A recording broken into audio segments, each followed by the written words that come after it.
Coming up next here on the Metal Command podcast, a new drummer has been announced for Iron Maiden for the remainder of their tour. We pay tribute to the 20th anniversary of Dimebag Darrell passing away. I talk about the upcoming Gravedigger album called Bone Collector. And last but not least, I talk about the newest Axxis album called Coming Home, which unfortunately will be the last album they ever record. All of that next here on the Metal Command podcast. You are listening to the Metal Command podcast. Greetings and welcome back to another edition of the Metal Command podcast. Tony here with you, and today is December 8th, 2024, and have a lot to talk about today. Going to be talking about the upcoming Gravedigger album called Bone Collector. I'm going to be talking about Axxis, one of my favorite German heavy metal bands, and unfortunately they have recorded their final album of their career. Going to pay tribute to Dimebag Darrell on the 20th anniversary of his passing. But first, let's talk about Iron Maiden. Now, obviously, not even 2 days ago, Nicko McBrain announced his departure from touring with Iron Maiden. Not leaving the band, but playing on the tour. And we talked about the fact that, I brought it up in the last podcast, talked about the fact that he's not really technically leaving the band. He's just stepping away from touring with them. And we talked about the fact that Iron Maiden is probably going to be announcing a replacement very soon. Well, maybe a day and a half later, they did just that. And the replacement drummer for Nicko McBrain and Iron Maiden, as far as touring with the band is concerned, is Simon Dawson, who plays in British Lion with Steve Harris. He played on the entire last album and played on part of the debut British Lion album. And I have a lot of thoughts on this, and I'm going to address some of the negative comments on social media about people saying Nicko McBrain was forced out, and there's a bunch of people that think that other people should have gotten that gig. Drummers with a better resume and who are more well-known should have gotten that gig. I've seen a lot of those kinds of comments, and I'm going to address those. So first, let's address the replacement. So, folks, this is not surprising to me at all, because if you look in the past with Iron Maiden, they've always replaced members, typically, with people that they knew really well. If you're in a band, and if you are in a band that big who draws those kinds of crowds, you cannot afford to cancel gigs and have a mishap because you brought somebody into the band that you cannot trust. And so part of the reason Simon Dawson ended up getting that gig, number one, he's a very capable drummer. And again, you do have to obviously have the ability to play this music, which he definitely does. But he's also somebody the band has known for 12 years. And when you know somebody for that long, you learn to trust them. And if you don't, you would rather bring somebody in that you know, regardless of name recognition, that you can trust, than bringing a big name drummer in that you don't know and risk some kind of implosion. And so the safest thing to do, Simon Dawson, perfect guy for the position, knows the set, I'm sure, knows Steve Harris really well, has toured the world with Steve, with the British Lion album. And it only makes sense to bring him in. And it's not something that is strange to Iron Maiden to do something like this. Think about Yannick Gers. He played on Bruce Dickinson's first solo album, and then ended up getting the gig replacing Adrian Smith. And a big part of that is the fact that they knew him, that Bruce Dickinson knew him, that he was known around the scene, and that the band knew him. And most importantly, they felt comfortable with him. If you look at past interviews with Blaze Bayley, now I know a lot of us weren't big Blaze Bayley fans when he was in Iron Maiden, and I've always said that Blaze Bayley's solo stuff blows away anything he did with Maiden. But if you look at a lot of the past interviews, they mentioned that they felt very comfortable with him. And that from a personality perspective, they thought he fit really well. Because when you're in a band and you're going out on tour and you're playing these huge shows, you cannot afford infighting. You don't want to constantly be bickering with somebody. You don't want to have constant disruptions because somebody you brought in that you didn't know caused a complete mess. So that's part of the reason he got the gig. And I'm sure he earned it. Now, folks, these decisions like this, when Nicko announced his retirement, I'm going to, at least retirement from touring, folks, that decision probably happened months ago. 90% of these decisions happen well in advance. You saw Primal Fear. Pretty much almost the entire band, but 2 people, departed the band, and they announced replacements like maybe a week later. Because all of this was already planned. Very rarely, unless there's like a mitigating circumstance, like a sudden illness or something crazy like that, these things just don't get decided in like a day or two. This has been coming for a while. And I get it. You know, Nicko McBrain's 72 years old. He's been in the band for 42 years. And I think Nicko will probably end up playing on the next Iron Maiden studio album. He's just not going to tour. Now, part of that, and I'm pretty sure almost all of it, is he physically is having a hard time. And the reason, and he wasn't, folks, for all of you saying that he was forced out, he wasn't forced out by anybody. Nobody in Iron Maiden's management came and said, Nicko, you got to leave. I think he decided to leave himself. Because here's the thing, folks, the man had a stroke. For those of you who have never had a stroke or never witnessed anybody having a stroke, there is a very, very long recovery time after having one. Most people are never the same physically. Most people they can barely walk, much less get up, play drums in a heavy metal band for 2.5 hours. But Nicko managed to play. Now, his playing wasn't exactly the same after that happened. I get it. Because he probably has physical limitations. And unfortunately, Mother Nature and Father Time get to all of us eventually. And he probably just can't physically do the rigors of a tour. People don't realize on a tour with a band, it is very physically demanding on a drummer. You have to be in great physical shape. The fact that the guy's in his 70s after having a stroke and going on stage and was playing gigs, that's what I call dedication, folks. But it came to a point where he probably couldn't physically deal with it anymore. Now, I'm hoping Nicko plays on a future Iron Maiden album whenever they decide to record one, and I'm sure that's probably going to be the case, because if you look at the press release, he says he is not leaving the Iron Maiden family. He's just stepping away from the touring portion of it.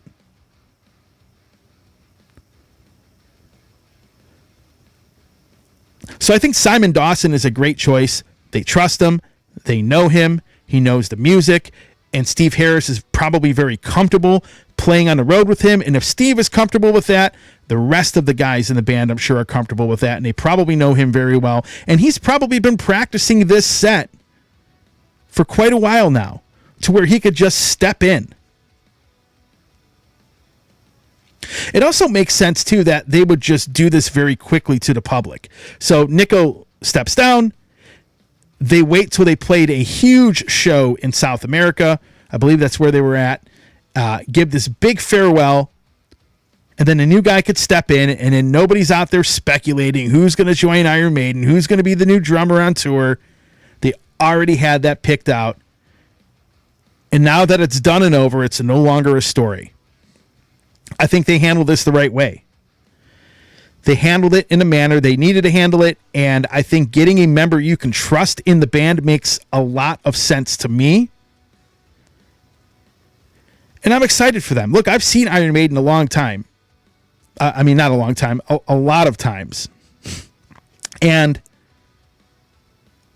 they are a tremendous live band, even in their age bracket. They still go out and put on a hell of a show.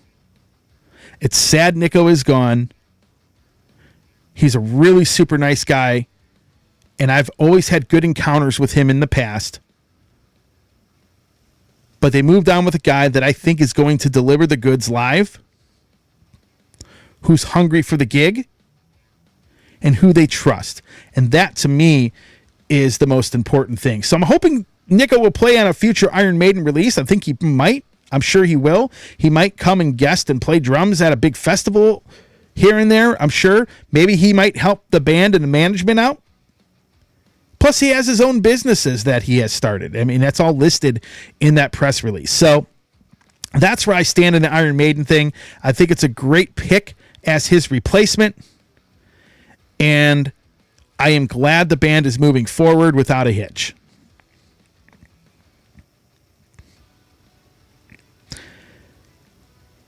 Moving on to a different topic. Dimebag Darrell. Darrell Abbott.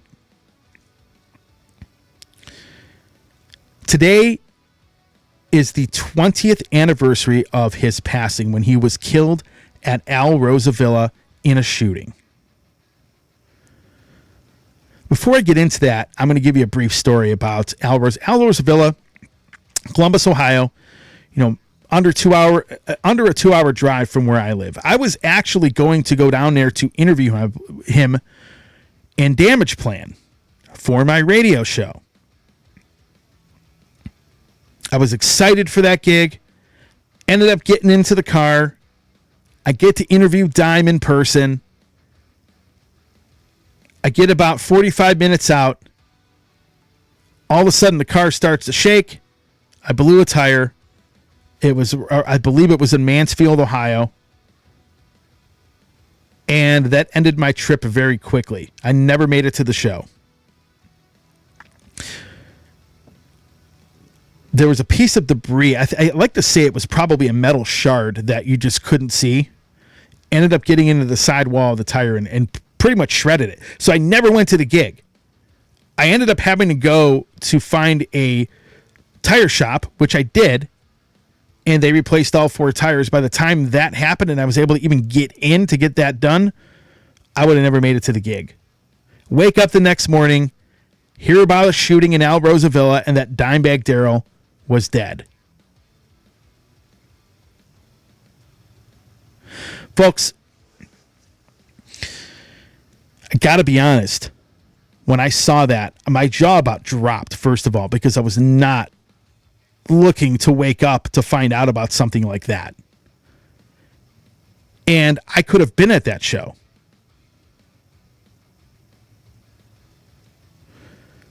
I think about that a lot, actually. So I never got to see Damage Plan. That Damage Plan album, by the way, in my opinion, that is my favorite album he ever played on. Love that record. But as far as Dime goes,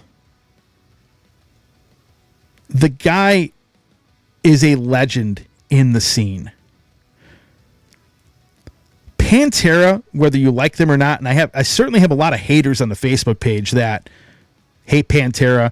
I got a lot of crap from people when I said that I didn't have a problem with Phil Anselmo bringing another incarnation of Pantera back by bringing Charlie Benante and Zakk Wylde in to play guitar and drums. A lot of the Pantera haters came out. Okay. Regardless of what anybody wants to say about Dime, whether you knew him, whether you liked him or not, whether you like Pantera's music or not, folks, Pantera waved the flag of heavy metal throughout the 90s. I saw them when I was in high school on the Far Beyond Driven tour. Far Beyond Driven, of course, is my favorite album by them. They were phenomenal. They were a very intense live band. And Dime had a huge influence on so many people in the scene, and he was well liked by not only many heavy metal fans out there who came out and supported him and Pantera during what we would consider probably the darkest age of heavy metal in the 1990s, his contemporaries had a lot of love and respect for him. When you hear people like Kerry King and Zakk Wylde and Scott Ian and a lot of these guys in the heavy metal scene who knew him and loved his music, this guy had a profound influence on so many people. Now, am I a diehard Pantera fan? Like, was I just like, are they my favorite band? No. But even if I didn't like any of their music, you cannot help but acknowledge the influence this man had on the scene, that he had on many bands in the 1990s, that he had on many guitar players, and the influence and love that his contemporaries had for him.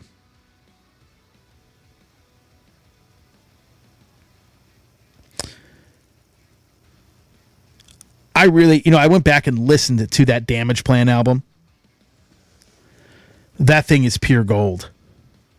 Absolutely love that record. It had been a long time. I revisited a couple songs last year, but I actually listened to the entire album. Damn. I wish that band could have continued. And it's sad because a lot of these guys, and I've said this before, never take any of these musicians for granted. Some may last for a lifetime, or you may lose them early, like we've lost people like Dimebag Darrell or Chris Oliva or Randy Rhoads. Lots of great musicians who went way before their time. And again, Pantera, man, they waved the flag of heavy metal in the United States specifically, especially in the 1990s. Love them or hate them, they were one of the few bands playing super heavy music and doing well. At least in the United States. It's sad that we lost Dime. His music and memory will be with us forever.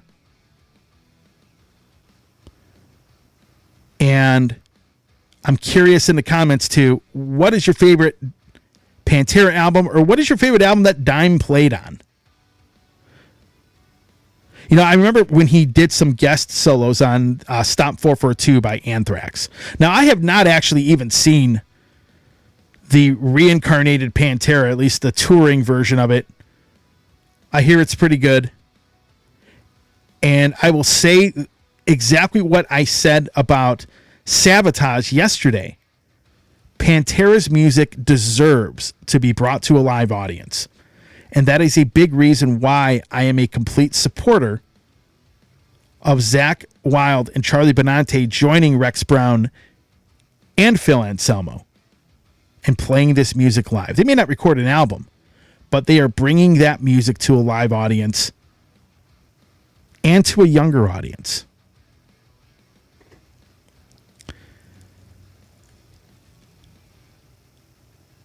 Dime's mark was made on the scene.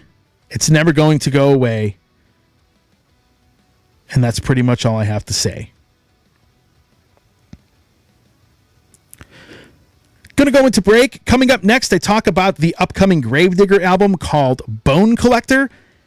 And I talk about the band Axxis, one of my favorite German heavy metal bands of all time, along with Gravedigger, by the way, and the fact that they recorded their last album. All of that next when I come back here on the Metal Command Podcast. Hey, everybody. Tony here from the Metal Command Podcast. Again, I appreciate your support. Since 1998, I have hosted this show in one form or another, starting off in radio and now in the podcast format. Again, thanks for watching, and if you like what you see and hear on this show, by all means, please hit the subscribe button, hit the little bell to be notified anytime I do post a video, and if you see this program on any other form of social media, please give me a follow there. Again, I always appreciate your support. Okay, back here on the Metal Command podcast, Tony here with you. Time to talk about one of my favorite bands, Gravedigger.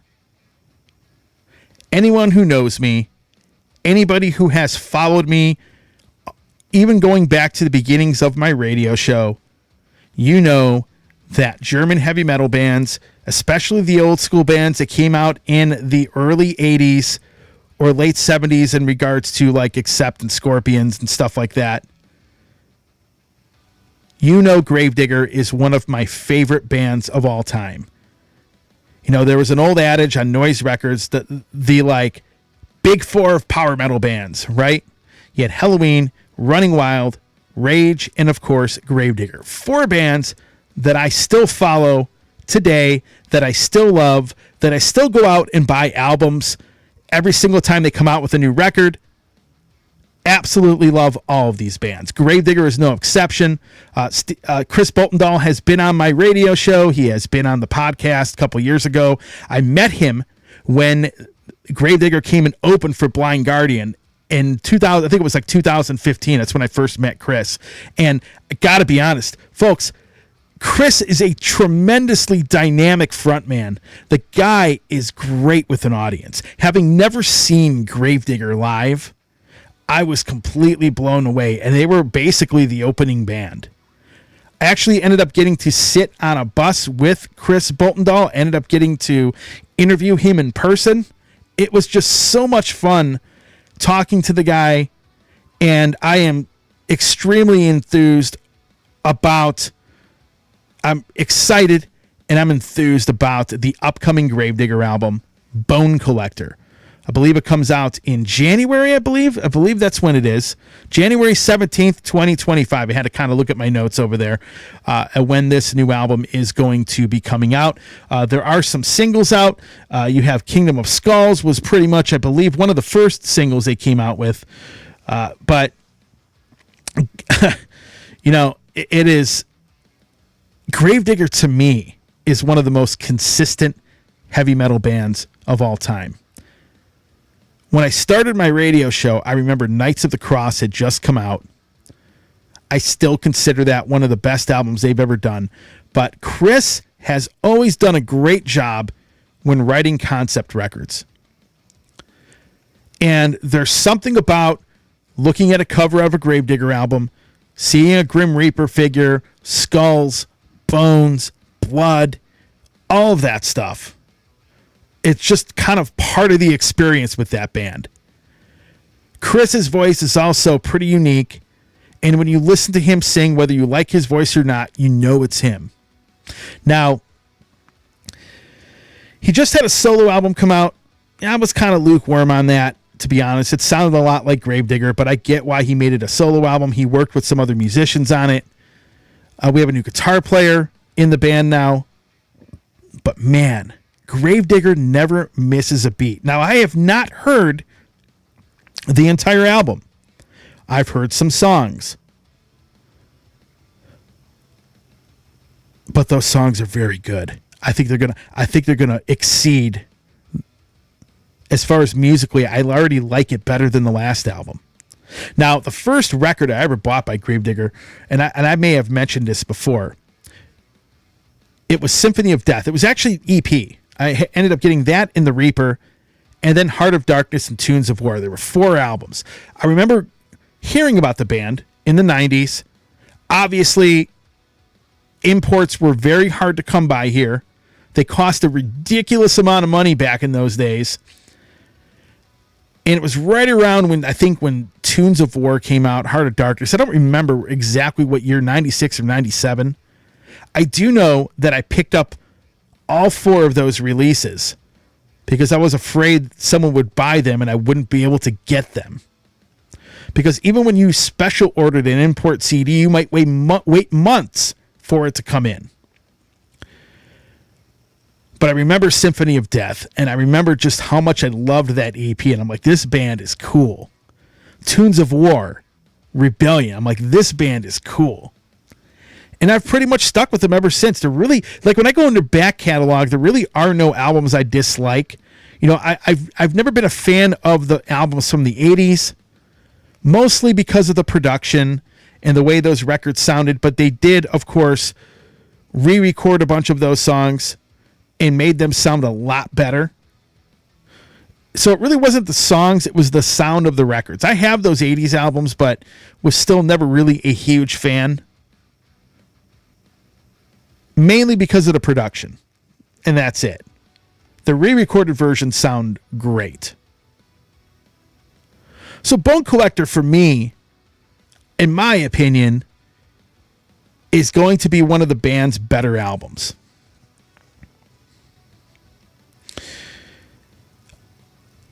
The cover of the album, I'm going to bring this up because I still see comments popping up when this cover gets posted.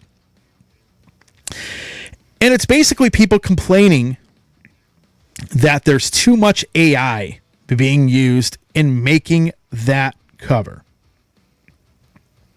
Folks, it looks like any other Gravedigger album you'll see out there. Skulls, bones, a little bit of blood, a Grim Reaper dude on the front of the cover. I mean, there really is a very common theme to all of their albums, pretty much.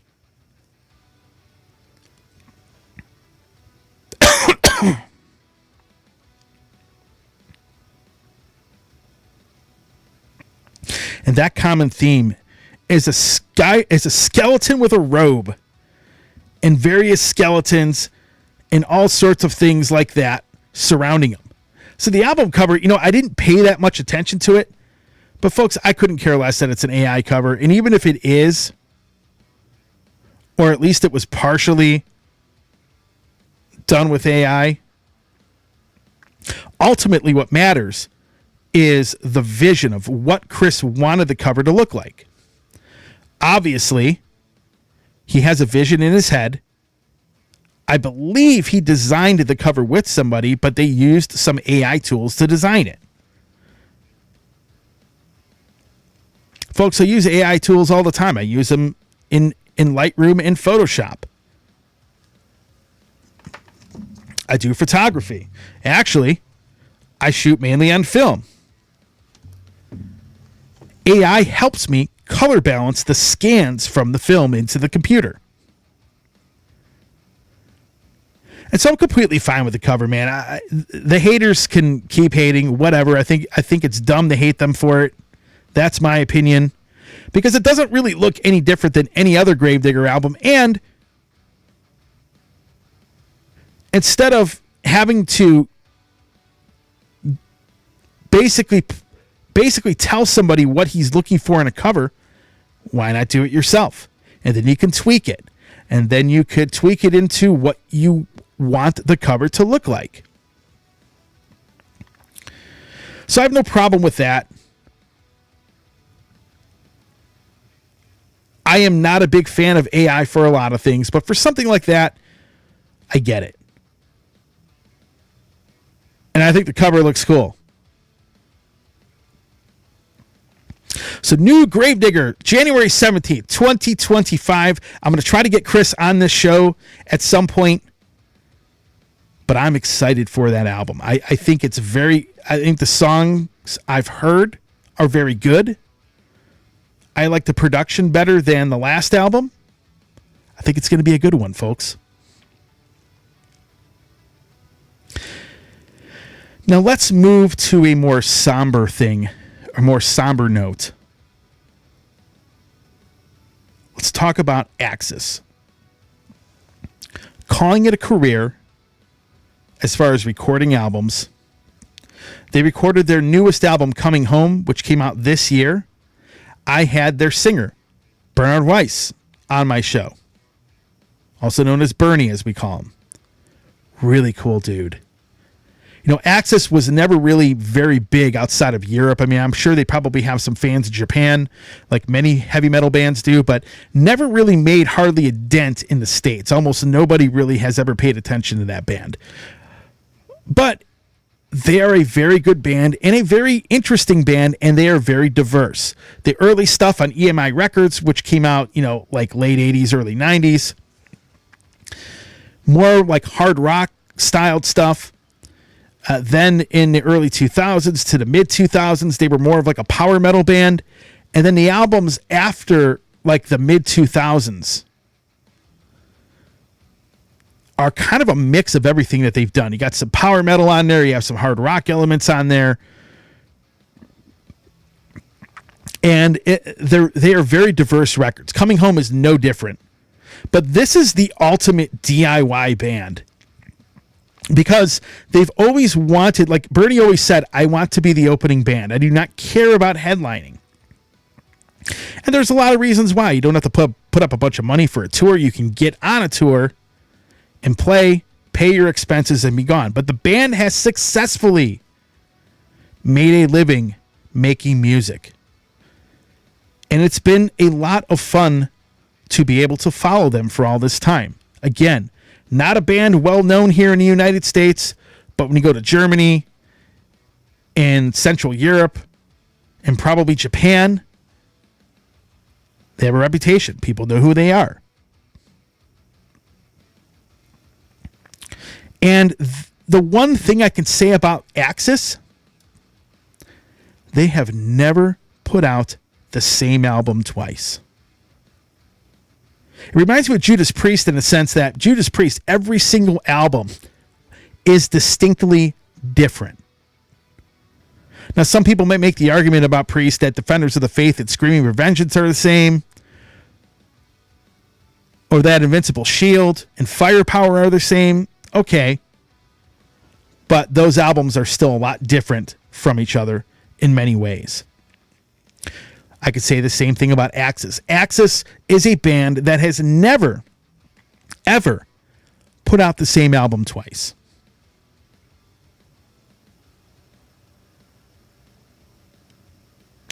Now, Coming Home, probably one of my top 5 albums by the band. And it's also going to be the last album by the band. Here's an interview clip with myself and Bernie from Axxis talking about just that. Check this out.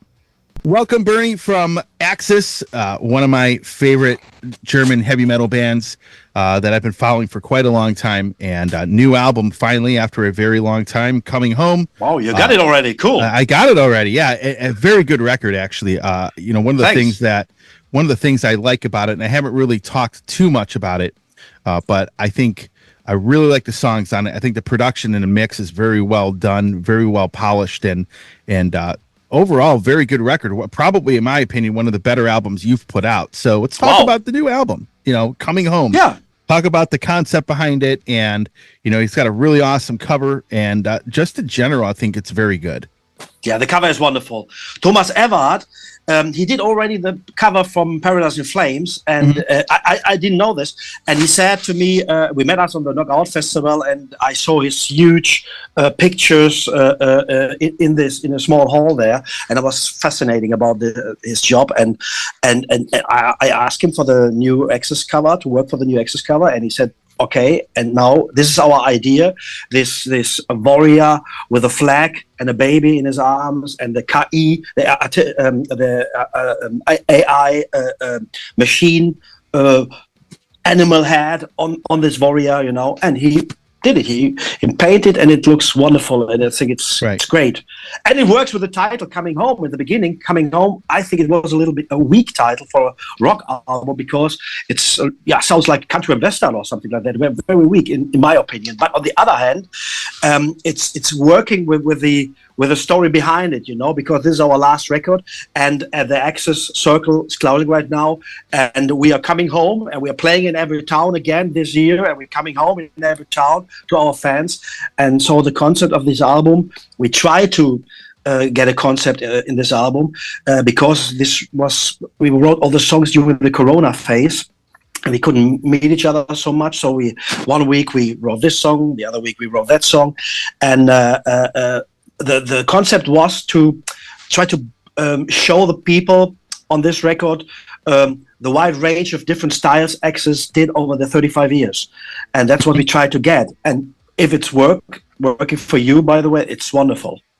That's great. It's interesting you say that, because when you talk about the different styles that the band has had over the last 35 years, really, when you do listen to this, it was the next thing I was going to bring up. You do hear pretty much a pretty good variety of the styles you've done over the years. Like, I can hear some of the stuff from, some of the couple of the songs sound like, the early days. I hear, like the first song reminds me of the days of like when Utopia and stuff was coming out. Exactly. And you just kind of combined everything that you've done over the years on this record. Exactly. So you're saying it's the last album. There's going to be no more Axxis albums after this. That's it. The problem is in my situation right now. Harry told me the main reason was the Corona crisis. Harry told me that he wants to retire, and he's 64 years old, and he wants to change his life a little bit. And we are a company with 2 people, and if somebody left the company, we got a problem with the company because of taxes and whatever. Only from the business point of view. And now we are directly in the promotion of the new album coming home, and this information or this statement from Harry was shocking me, because I have no time now to plan my future, to get plans for the future, whatever. And I was a little bit I'm a little bit helpless right now. But what we can say is, without Harry, in the future, it's not Axxis anymore. And that's the reason why we say this is the last album that we did together, and the last Axxis album where you can expect something, what you have to expect, the style of song, the kind of songwriting. And I don't know what's going on in the future if I wrote the songs by myself. I cannot imagine how this will work, because I need a reflection, and I need sometimes trouble, and I need some fights for ideas and whatever. If I'm fighting with myself, I don't know what's happening in the future. That's the reason why this is the last Axxis album. Gotcha. Well, now let's talk a little bit about the band in general. Since we're talking about 35 years. I mean, you've really put out a lot of great stuff. Now, before this, you had the 30th anniversary album. You re-recorded all of the older stuff, the EMI stuff, which I thought. I'll be honest with you. I thought those. I'm always 50-50 when a band remixes something or they re-record something. Do I like it better? And actually, I did like those recordings better. And looking back on that, how do you feel about those recordings compared to the earlier stuff? Compared to the actual earlier recordings you did during that time period. Yeah. Imagine when we were 1989. We're going back in this period of time. We were young. We were in greenhouse. We have no knowledge about recording an album. We got tapes. The noises everywhere, noises. We have to get rid of noises everywhere. And for us, it was a kind of journey, a kind of experience that was wonderful. And then we are musicians right now. We got experiences working in a recording studio. The times changed. We got the digital recording system right now, and that was the reason for us to say Axxis 1989 is another band than Axxis in 24. And that was the main reason why we said let's put this old sound, this vintage old sound in the future, because we try to record everything digitally in a modern way of modern way of recording. And by the end of the day, what the people say is Axxis is a band who write timeless songs. The songs are working in the past, the songs are working in the present, and the songs will work in the future, I think. And that's the reason why we just want to sound it a little bit more modern. That's all. Yeah. No, but you're right. The magic of 1989 is not on this record.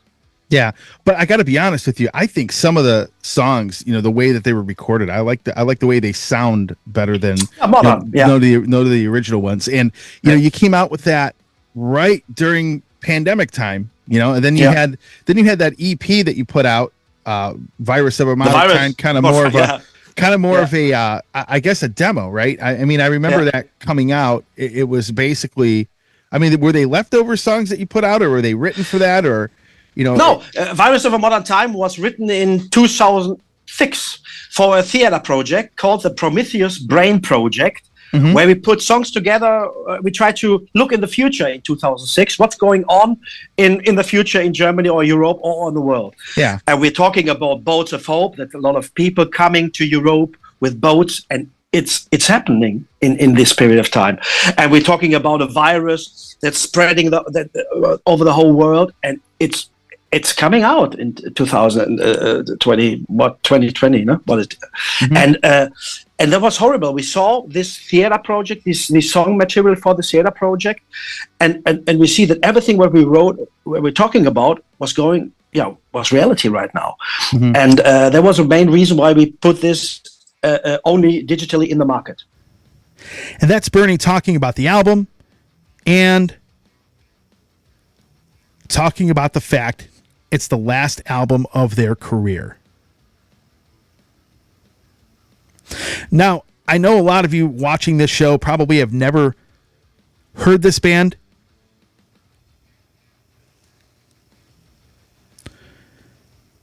But I got to be honest.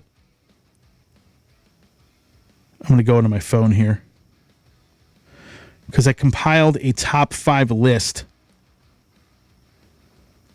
from this band. Now, obviously, if you want to stream the music, go ahead and stream it.